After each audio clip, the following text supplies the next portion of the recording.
Good evening, everyone. Hope you can hear me loud and clear from London. Chilling in the dining room of my flat, the microphone, the laptop all set up, and probably going to be delivering the last webinar of 2012. I've run a series of 5. This is the 5th of all of the series with Scope, and I did a similar series through my blog, and also did another sort of slightly tweaked version with Hackney Council. So the last few months since I've been self-employed, there's been a lot of webinaring, if that's a correct use of the grammar. So welcome, I hope you're all logged on and settled in. I see Vic's just joined us there, so hello Vic. I've got a feeling Mr. Shah there, Vic Shah, may have been to this similar one on my blog, so I'll try and keep it fresh and exciting, Vic, so you're learning some new stuff as well. But by all means, chip in with additional thoughts you have as well, Vic. So good to see you there. Hello to everyone else who's on. We've got a few people signed up. Good to see the numbers improving. First of all, it's the general comment for those who haven't used the webinar before. There's a couple of names that I haven't seen on the webinars before, I think. So as you notice, you'll be able to see what's on my screen and not me personally. So as I then change the slides here, then that should be changing on your screen too.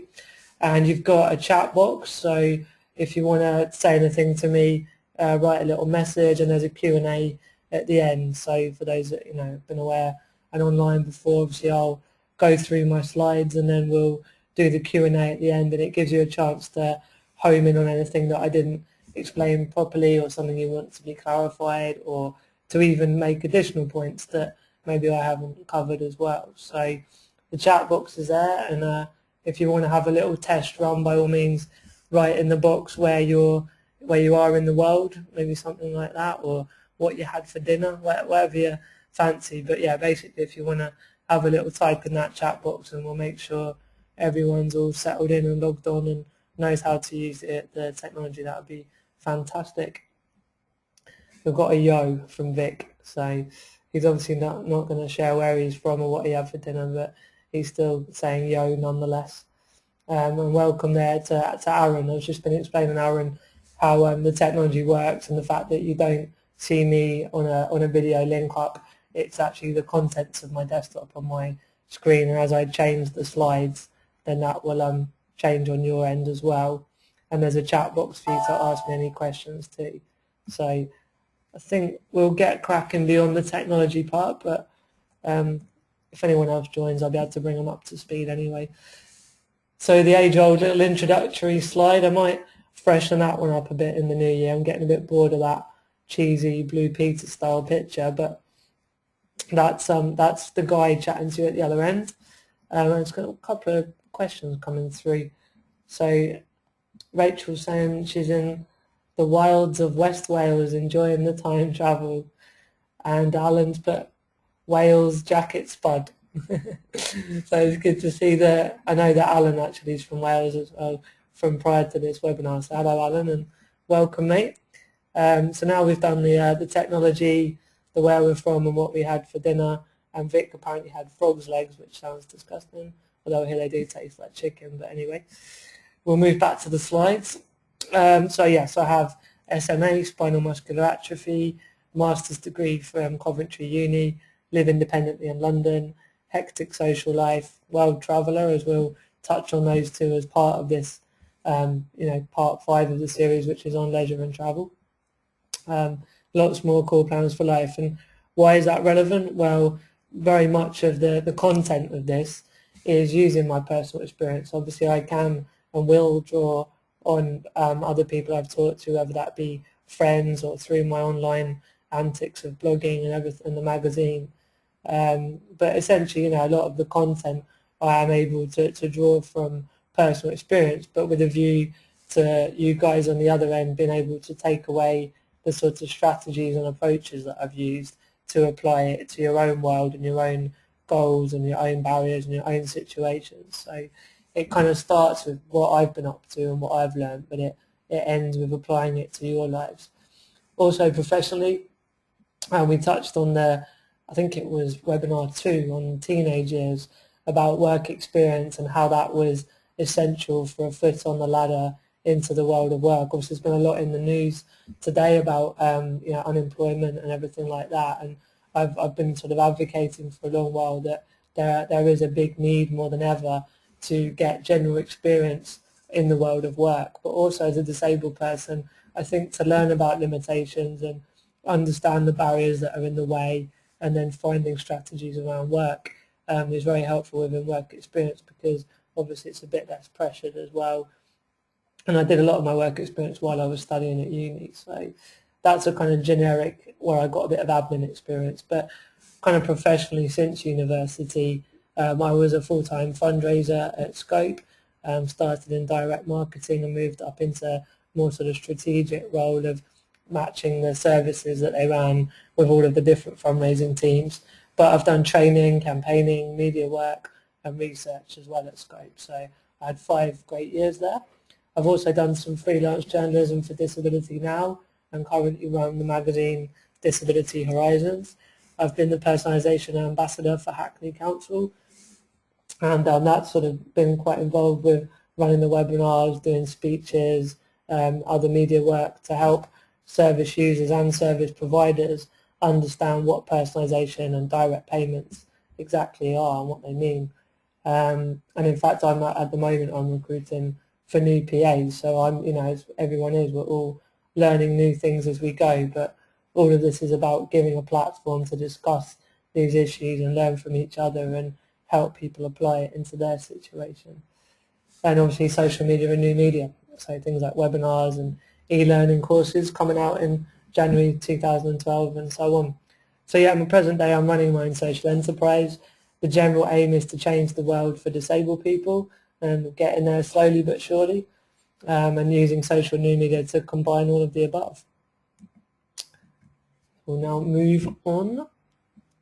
Here we go. So putting it back onto you guys, the outcomes that you hopefully were aware when you signed up for this, and check the small print that I've not snuck anything in that you didn't want to sign up for, but hopefully there's going to be some goals for you guys to take away around leisure and or travel. So that's up to you how many goals and where you want to apply them, but it would be great if you could leave the end of this webinar with at least one goal, whether that would be doing something for the first time or maybe doing something more regularly, or only you can know and only you can decide, but that's the plan from my end anyway for you guys. And so we're going to look at how to plan, prepare, travel to and enjoy your goals. And then we're going to consider the goals within your community, your country and your world. So I think that will make more sense as we go forward, but obviously there's elements of leisure and travel that can be very local and easy to do within your community, or it could be like a once in a lifetime kind of worldly trip to Australia or wherever it might be. So you have to kind of break them down into sort of things that will happen a lot often and things that happen rarely. And along the way I'll share some top tips of hopefully useful resources and tricks that I've personally learnt along the way. Obviously I'm a wheelchair user, so that experience will lend itself more to being a wheelchair user, but I still think the mindset and the broader strategies can be helpful for anyone with different impairments as well. And that's what the e-courses are going to be about in the new year, is taking the contents of these webinars but turning them into video interviews and getting a real community feel and tapping into different impairments and different experiences and being able to create a bank of information that can be accessed any time of day, not just, for example, on a Wednesday at 7:30. So there'll be more of that coming soon. So we're going to specifically cover the diamond theory, which a few of you I think will have come across this concept already. There's a couple I know that are new, so I will touch upon it.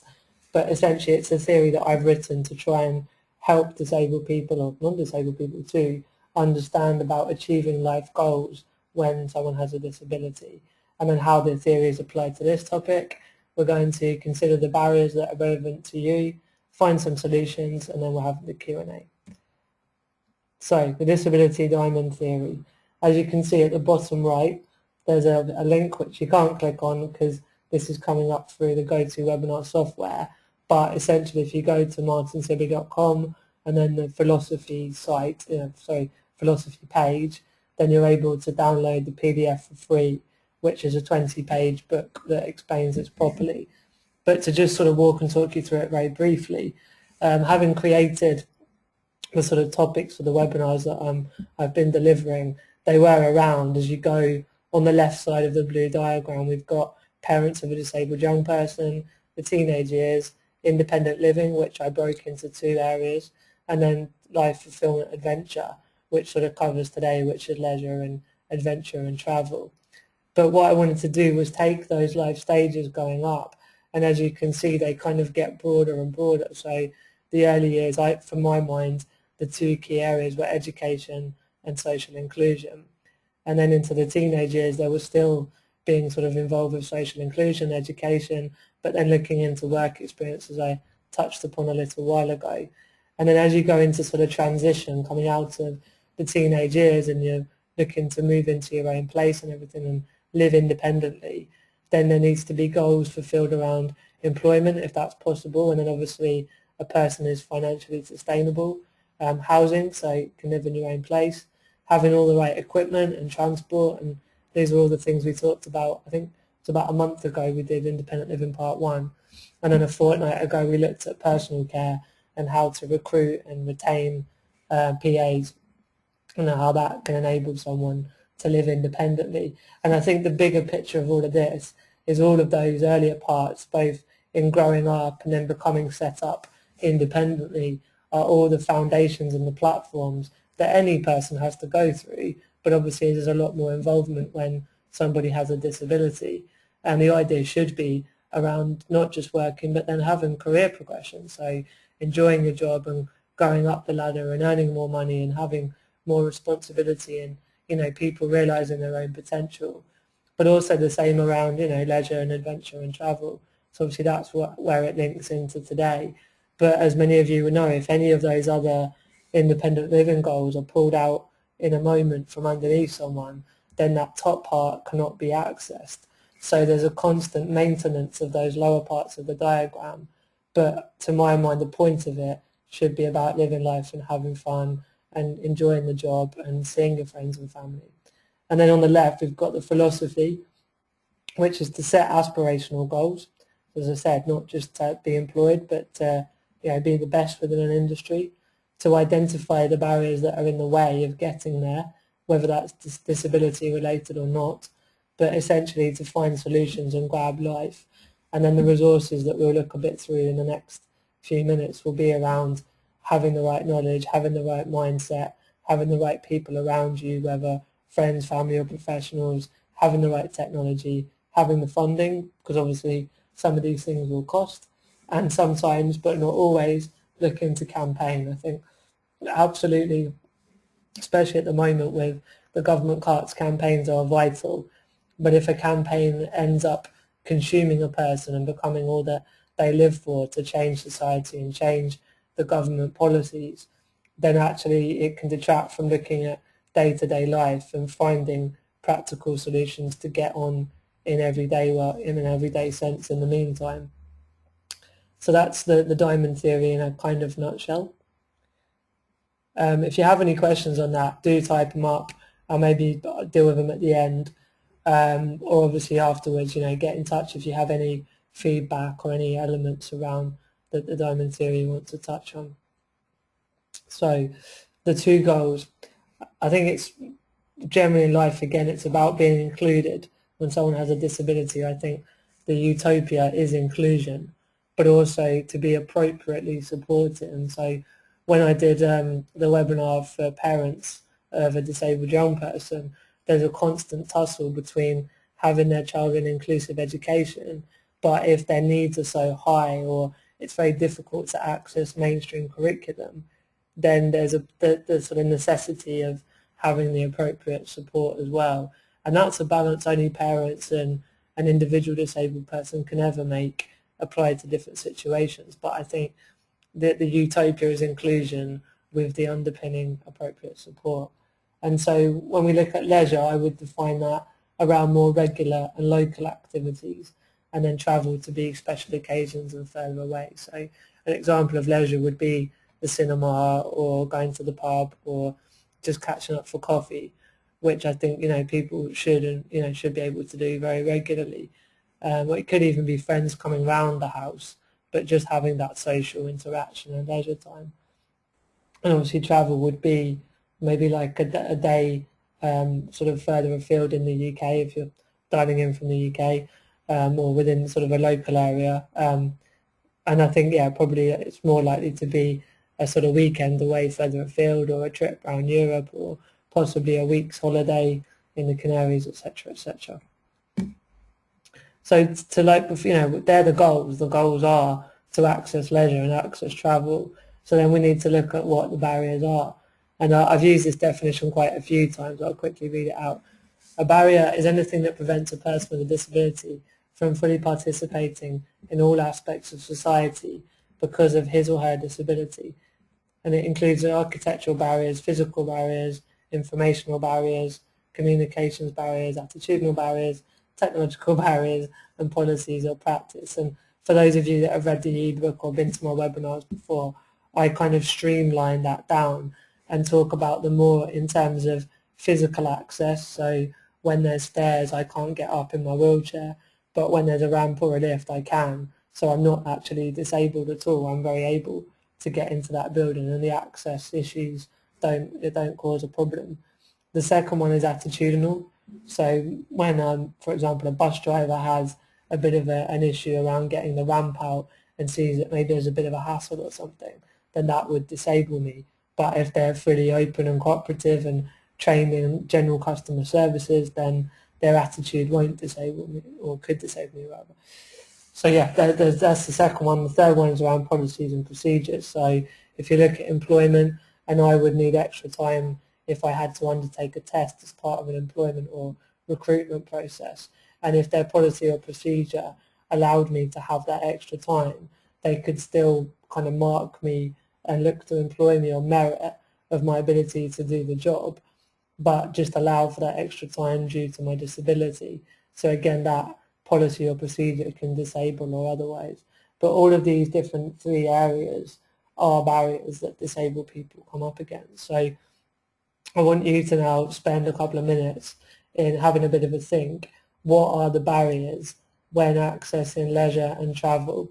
So what I want you to do is on your chat box write leisure and then hyphen and then one barrier that you can think of, and then also do the same for travel and then hyphen and then one barrier.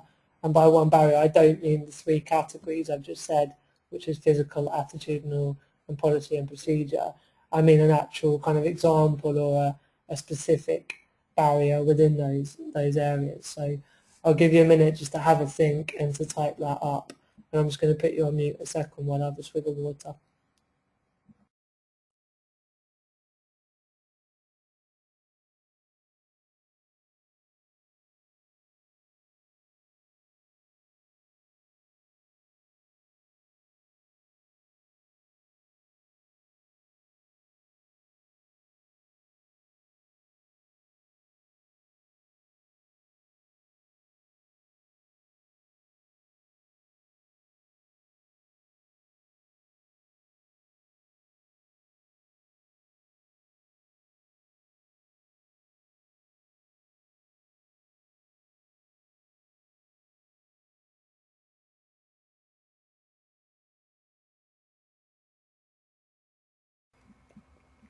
Oh, that's better.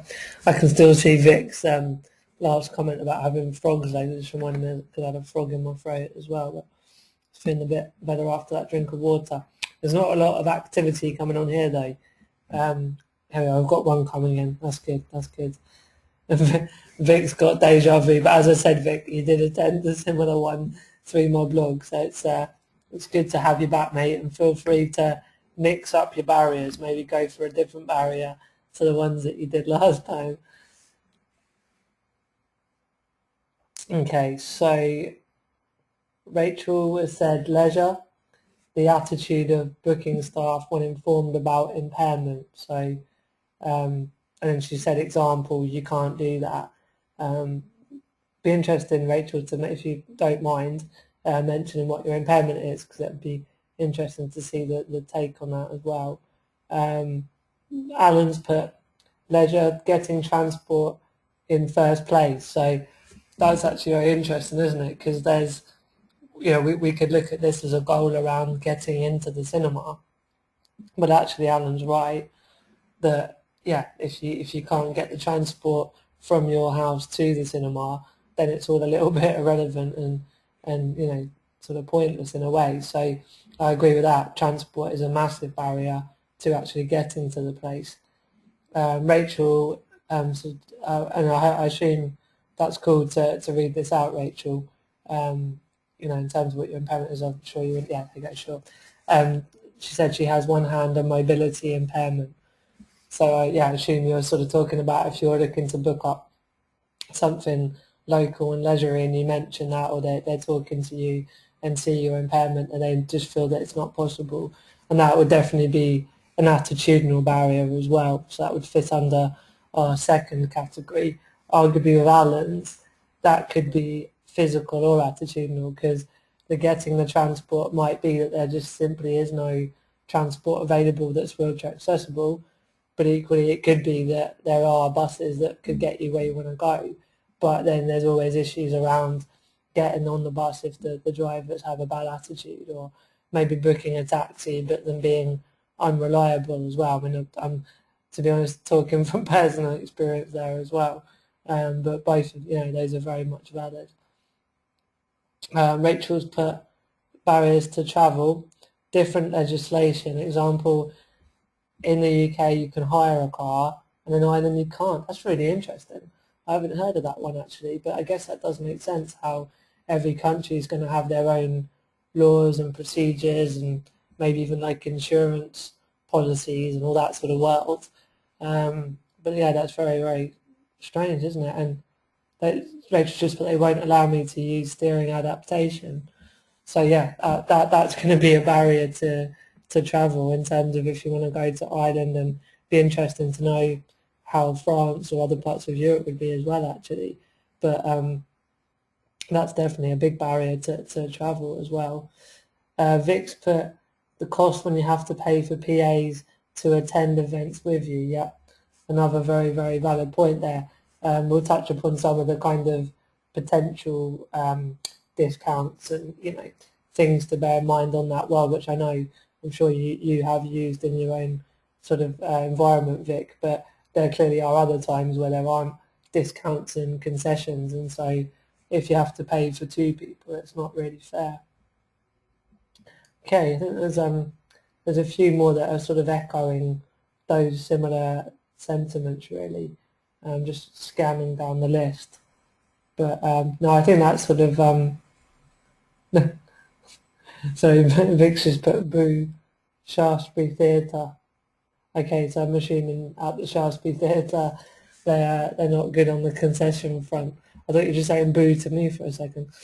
Okay, well we'll move on. Obviously, you've all put down your own ones as well elsewhere, and thank you for taking the time to do that. But we'll crack on. Like I said, if there's any other ones you want to share or in the Q&A, we'll touch upon it again there. So this was the sort of summary really of what I was talking about, and how you guys have just fed into that as well. So under physical there, be access to building. I also thought about toilet facilities, transport, which Alan correctly mentioned, and equipment as well. So for example, with toilet facilities, it could be that someone needs a hoist, and then that would then create its own difficulties of being out and about for too long if unable to use the toilet without the right equipment, or simply without an accessible toilet in the first place. We've also got attitudes as well. So a business or a public venue might have negative views on disability, or that sounds a bit too negative in its own sense, but maybe don't understand the needs of disabled people, and they look at health and safety and things being a bit risky and a bit too difficult, and that is a big barrier. It's a massive attitudinal barrier.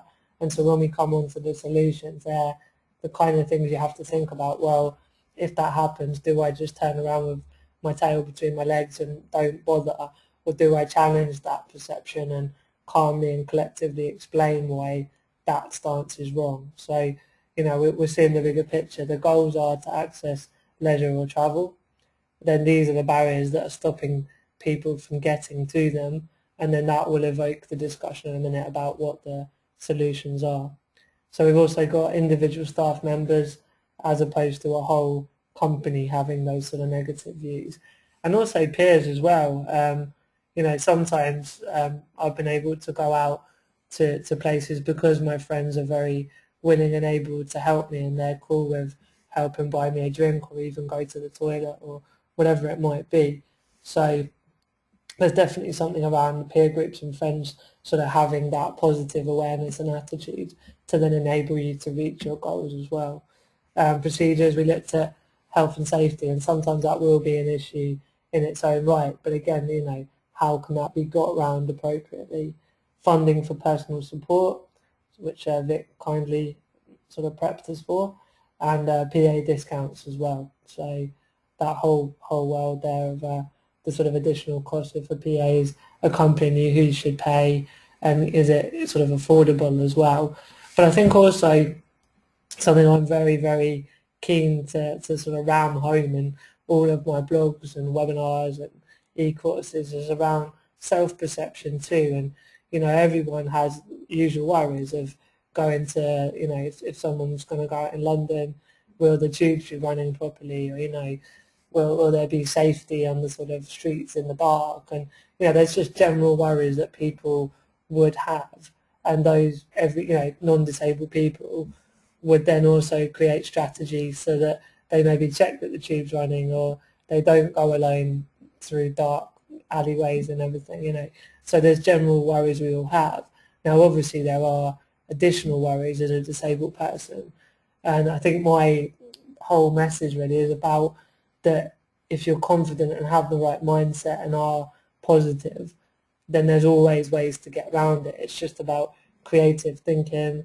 Sometimes it's about, thinking outside the box. And sure, there are times things just aren't possible or they go wrong and don't work out. But that is life, and that is what non-disabled people will have in their world as well. So I think a barrier can often be self-perception, and that's something you have to ask yourself. Am I not doing these things because of the external barriers, or actually am I not just trying things and, giving it a little go and seeing where it takes me? So we're just going to have a little look at a couple of examples to sort of look at some broad, the things that would be applied in terms of barriers and solutions to an example. So with the cinema, you've got to get from your house, and that's sort of very much what Alan talked about, the transport side. So you'd want to be working out where the nearest cinema is, checking the film you want to go and see, checking the times, checking, I suppose, in the first place if it's accessible, checking if there's anything around PAs and discounts and everything. So I suppose do your homework on the website of where you're going, when you're going, and that whole world around planning. Then also plan the way you're going to get there. So, are there accessible taxis? Are there accessible buses? What times do they run? What will they cost? And I suppose it's looking at budgets as well. So work out what you can afford to spend, and maybe this is, like I said, going to the cinema would be something that you aim to do in 2 or 3 months' time. But essentially you can save up, plan around it, and then, make it happen eventually and have a really great trip out to the cinema. So I think once you've got all that sorted, which PAs may be working, where you're going, then it's a matter of just rocking up. And I think, broadly, providing the cinema is, generally trained in customer services, the whole thing should go very smoothly. And from my experience, apart from the cost of the food there, which is criminal, but that's against disabled and non-disabled people, the rest of it should go very smoothly. Obviously, there's areas for wheelchair users, I'm sure, without knowing too much impairment-specific stuff off the top of my head in a cinema. There'd definitely be ways of making it accessible for people with hearing impairments and sight impairments as well. It's all a matter of speaking to that cinema about subtitles or, whatever it may be that can benefit, and maybe having access for guide dogs and things like that as well. So that's all about the preparation, those things. But as long as you've done your homework, the rest should go very smoothly. Now, heading abroad, this is one of my favourite pastimes. on a personal level, I suppose my parents were always very good that we would, have the odd family holiday that was abroad, and they would do all the amazing preparation and planning that goes into flying. And that's probably where I learnt it from, was from them. And I can remember one or two, lovely holidays when I was a young kid. And then when I was at university and I was getting a bit more confident and brave and ambitious, I decided that one of the things I've always wanted to do was to fly to Australia. And the basic reason and the basic principle was that it was the other side of the world. Obviously, Australia itself is pretty accessible. It's quite a developed country, and certainly in the cities, all the buildings are accessible, and there's drop cabs and the transports are good. So there was always going to be a positive in the sense that Australia would be generally good for wheelchair users. But nonetheless, it was the other side of the world. It did involve a stopover in Singapore both ways. I had to get 2 personal assistants that could come with me because I need turning at night time as well. It's too much work for one person to do, and we were gone for nearly a month. So I knew that I'd need 2 people to accompany me. I was able to get a little bit extra budget as a one-off in my direct payments around the kind of premise of respite care. So I was able to pay the PAs a bit more. And basically the offering that I then had to the 2 people that came was that, look, if you come and you do my care as these 2 people had done before, then I can pay you X amount, and that can go towards the cost of going to Australia. From memory, and this was quite a few years ago now, but from memory, it actually was all about sort of broke even. So the amount of money that they earned pretty much offset the flights and the hotels that they were sort of contributing towards. And obviously, as a student, there's no way, as Vic alluded to as well, that I could afford 3 people to go to Australia. I could barely afford for myself to go, but it's one of those things that every now and then you just want to do it and you make it happen, and you find a way around. But certainly financially, I did not fund myself and 2 other people. It was about talking to my social worker and getting that all set up. So that kind of proves the bigger picture of anything is possible, but there is a hell of a lot of work and planning and thinking that go on into that. And I think being more, or I suppose less experienced, more inexperienced at that stage, it took me longer to go through all of the different processes that were involved. And I probably spent 6 months around sort of booking the flights and making sure the airlines were okay with my wheelchair being on it, and that all the hotels would be accessible, because we stayed in about 4 different hotels, one in Singapore, one in Sydney, one in Melbourne, and one in a beautiful surfers paradise near Brisbane. So there's 4 hotels. And of course we had other internal flights, and we had to get around some of certainly in Noosa we had a car that we hired. So you can see that all the transport had to be planned out too. But using the internet, using Google, speaking to travel agents, and basically being very, very aware of what your needs are, then I think that the general premise to try and put a little bit of structure and a bit of a formula to this for anyone else watching the webinar now is, again, the goal is, say, for example, to go to Australia, and I just did that thing with your fingers in inverted commas, but obviously you can't see that. But the goal is to go to Australia.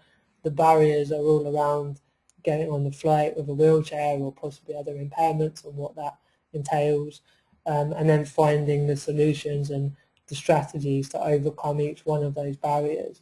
And so while there's one goal, there will be lots of barriers which create lots of mini goals or mini tasks that all have to be ticked off. So it's all about that planning and preparation to enable that to happen.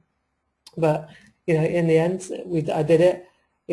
There were problems. The 2 PAs didn't like each other and they fell out with each other. I think I had a problem with my wheelchair charger in one place, so it was difficult to keep the electric wheelchair charged up. There was all the usual issues with having a wheelchair, getting on and off an aeroplane, and transport problems and everything. But that's the beauty of it. And I think for some people they wouldn't like it, and that's why travel isn't for them. But for anyone that's listening that would love to travel but thinks it's too difficult because of their disability, I would challenge them to think again, and a bit like I said earlier, question your own mindset, because I think if you really want to do something, unless there's a glaringly obvious practical reason why your disability means it's not possible, and that will be the case for some people, but equally there is generally a way of doing it. And it might not be Australia, it could be any other country in the world, or this could be a weekend trip away somewhere a bit nearer. But the point is, don't ever let the kind of thought of something being too difficult stop you. Just break it down into bite-sized chunks and start tackling it head on. So the things that I've learned, and for those who've heard me chatting a bit to Vic a few times, he is on this webinar, that's him on the right, that's me in the middle, that's Vic's PA in the background, and the girl is my PA to the left there, and the other chap in the yellow t-shirt is Shrin, who I co-edit the Disability Horizons magazine with. So that was at a little gathering we had over in Vic's house. And obviously this whole montage is more to promote the leisure side. So the other picture is me at a festival in Finsbury Park where I saw Bob Dylan, and at the bottom left it's with one of my best mates who I grew up with since sort of birth basically, or since about 5 years old, just having a barbecue and a drink in the summer sunshine. But I think this aspect is to generally stress that everyone's at different stages and has different goals and different experiences. But for me, leisure is just about, on a weekly basis, being able to interact with friends and loved ones and do the sort of smaller things that are, very enjoyable, whether it's just hanging out or occasionally going to something like a festival or a concert. And then looking at the resources from my Diamond Theory, we've talked a lot about mindset. We've talked a lot about the knowledge of understanding how this applies to you. I think the people comes back to having good friendships and peer support, having maybe family that you can confide in and bounce fears about things with to find solutions. But I think, people is professionals as well. And I think never ever be afraid to contact a social worker or someone, say, at Scope Response and have a chat about, there's something you want to do but you're not sure how to go about it. And obviously anytime you want, give me an email and I'll happily help you on a more individual basis as well. Technology, so just having the right equipment to enable you to do these things is vital. So I've got a wheelchair appointment in a couple of weeks because my chair isn't supporting me as well as it should do. So I'm sort of going back to those 4 goals under independent living and getting my wheelchair sorted so that then I'm comfortable and more able to then get back on and enjoy leisure and work and travel.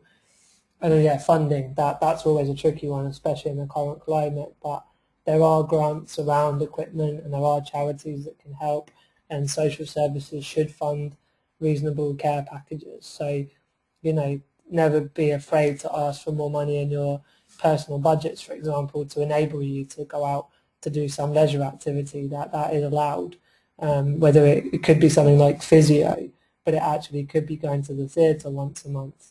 There are ways of getting that included in your personal budget. And then, the things that I've learned around travel. So the one on the right was a year ago when I was in a road trip with Shrin around California and Las Vegas, and as you can see, I'm near the Hollywood sign. And on the left, that was literally about a month ago with Shrin again and another friend of ours, Toby. And by the way, Vic, we're sorting out Tenerife for January. If you're on board, we need to get that one sorted out. Otherwise, the chest infections kick in and my winters are rubbish. So I need a bit of winter sunshine soon. But that one on the left there is New York, and that was an amazing trip. And so, as you can see, as I said at the very beginning, I am a world traveller. I love it. It's one of the best things I ever get to do in my life. And that's not to say everyone on the other end should want to do that, but it's definitely, if you do want to but aren't doing it, work out why and crack on with breaking down those barriers. And I think most of the resources, again, we have really covered, but have the positive and the confidence and the never give up mindset, have the knowledge of what you want to do and break the barriers down, get the right people involved, get the right technology underneath you, and get the funding. And believe you me, it is absolutely possible and well worth it. So what we have covered. So I'm hoping at this point I've sparked a bit of aspirational creativity, and I think, you know, no matter who you are and what you've been up to, there's always new things that as humans and as people we try and want to achieve. So I would, if you're thinking, oh, there's actually nothing I want to do, I've done it all, I'd also challenge you to think again on that, because, you know, it might not be something like leisure and travel, but it might be something a bit left field, like a volunteering project with a certain group of people, or 100,000,001 other things that it, you know, it could be. But I'm sure there's something out there that you've always wanted to do but never quite got around to doing it, and I challenge you now to set that as a goal and start going on the road towards it. And as we said, we looked at how to plan, prepare, travel to and enjoy your goals, and I think that's one thing I didn't, you know, completely sort of make that comment earlier on, is that when you're there, enjoy it. You know, I think sometimes people spend a lot of time planning and, you know, trying to get everything sorted, and then when they're at the concert or the cinema or on the holiday, they're still a bit stressed out about what might go wrong. But I think, you know, things will go wrong. You can deal with them in the moment, but just relax and make sure you enjoy the time that you're there as well. Obviously, we looked at the goals within your community, your country and your world. And we did top tips of useful resources and tricks I've learned. I just want to run a quick poll, actually. I was just thinking I should have done this earlier, but just to get you guys a bit engaged before we do the Q&A, I'll bring it up and I want you to all vote on this poll here. It should come now. Here we go. So, when travelling, which is the biggest barrier? Is it the physical barrier, the attitudinal barriers, or the policies and procedures? It'd be good just for you guys to let me know your opinion on this, which is the most difficult area, just to get a vibe from the things that worry you and the things that potentially stop you from doing what you want to do. We've got most people have voted. Just a couple more of you to click the button that you believe is the biggest barrier. I'll give it a few more seconds for the last couple that haven't done it yet.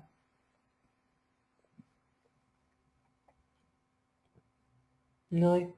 Well, most of you have voted. Okay. I'll close the poll and share the results with you. I'm just getting the technology working there. There we go.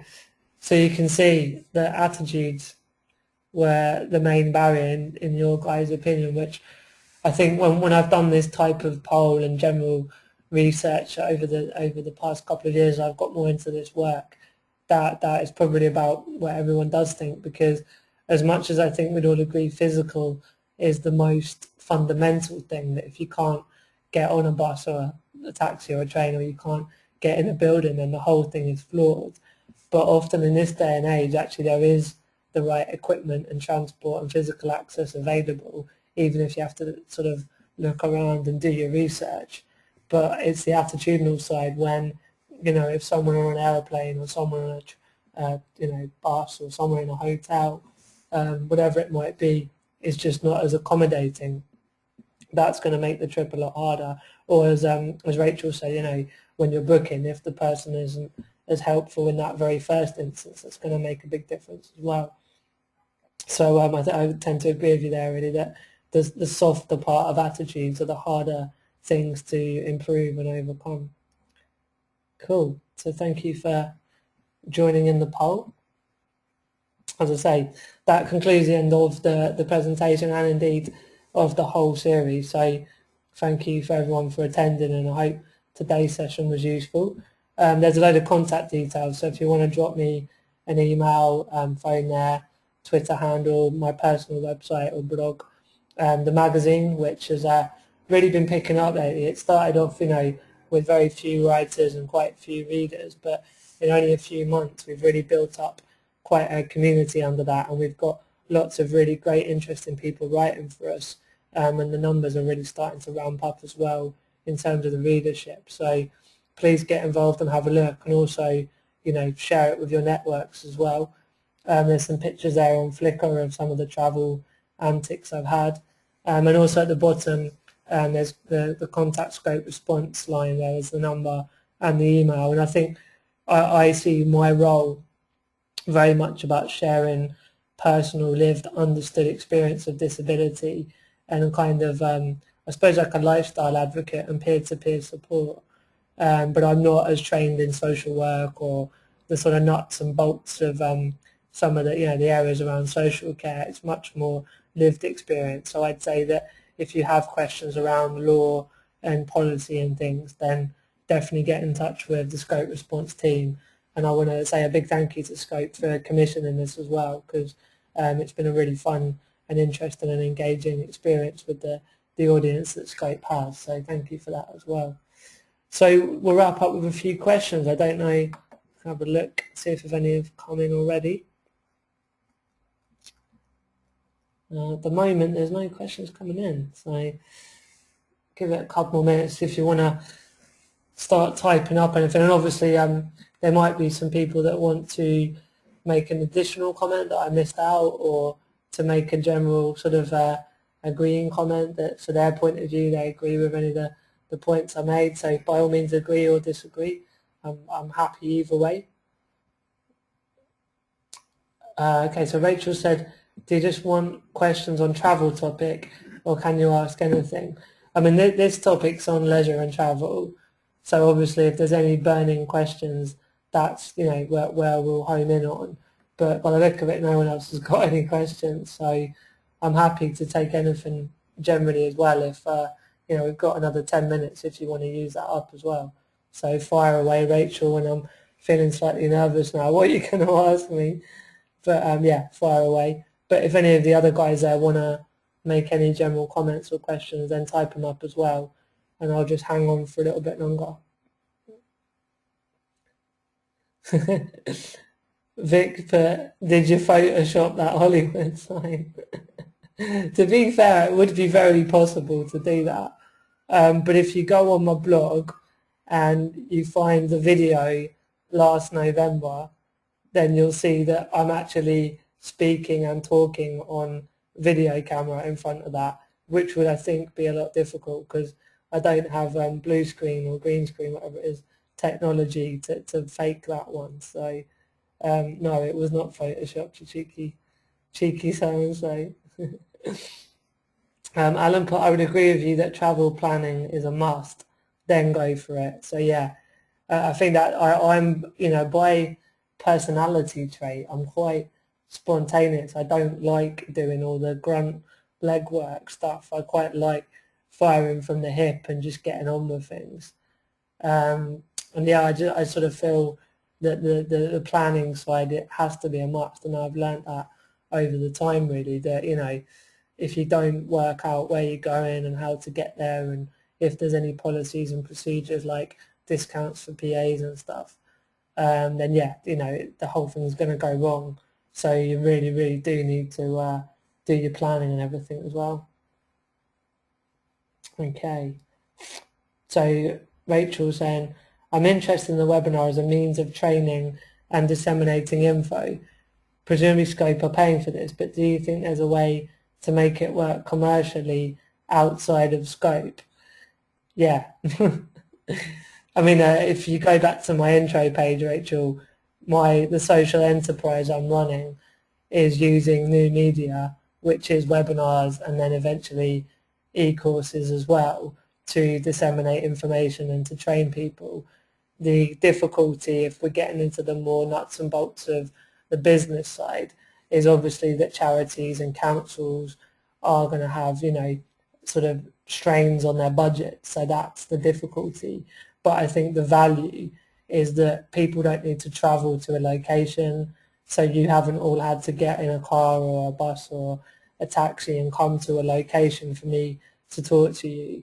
This has all been able to happen with you all in your own homes or wherever you are. So that saved you on the sort of costs of actually getting somewhere.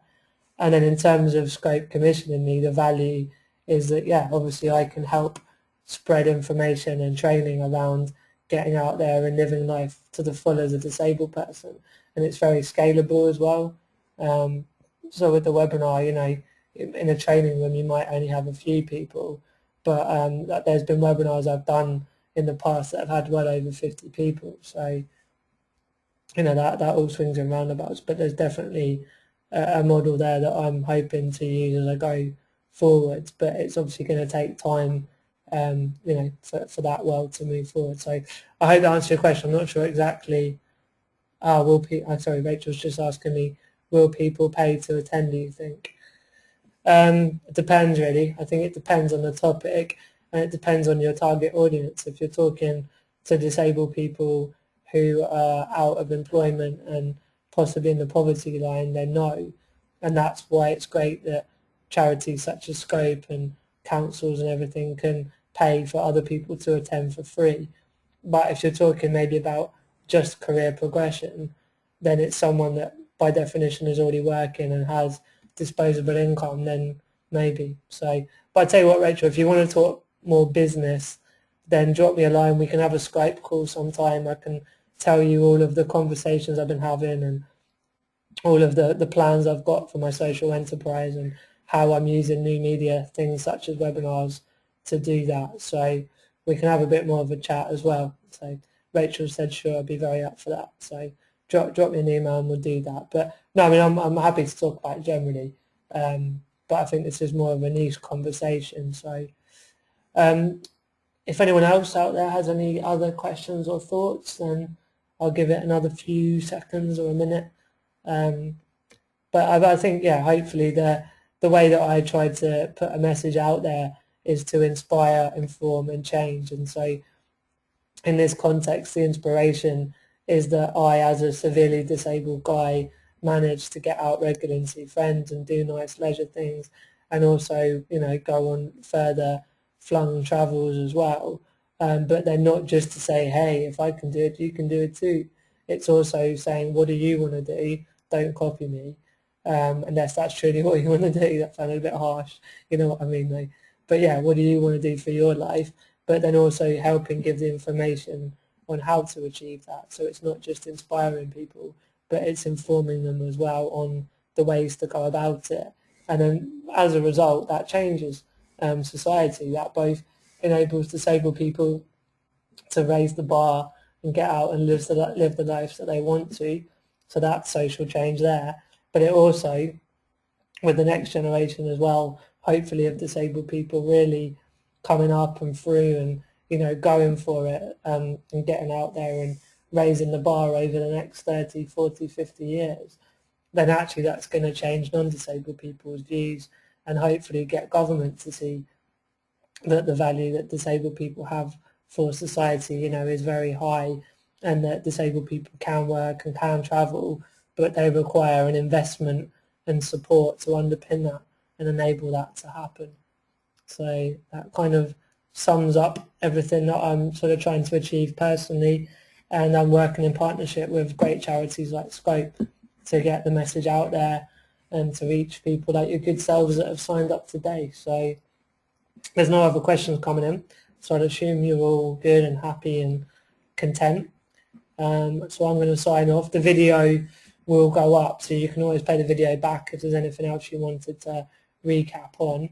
And I'm sure there'll be some more coming in 2012. So I've got some cool ideas around other areas to maybe drill down a little bit more specifically on. But again, if you have any ideas, get in touch on that as well. But thank you for your time and your attendance tonight, and I'll hopefully see you again on another webinar soon. But take care for now. Bye bye.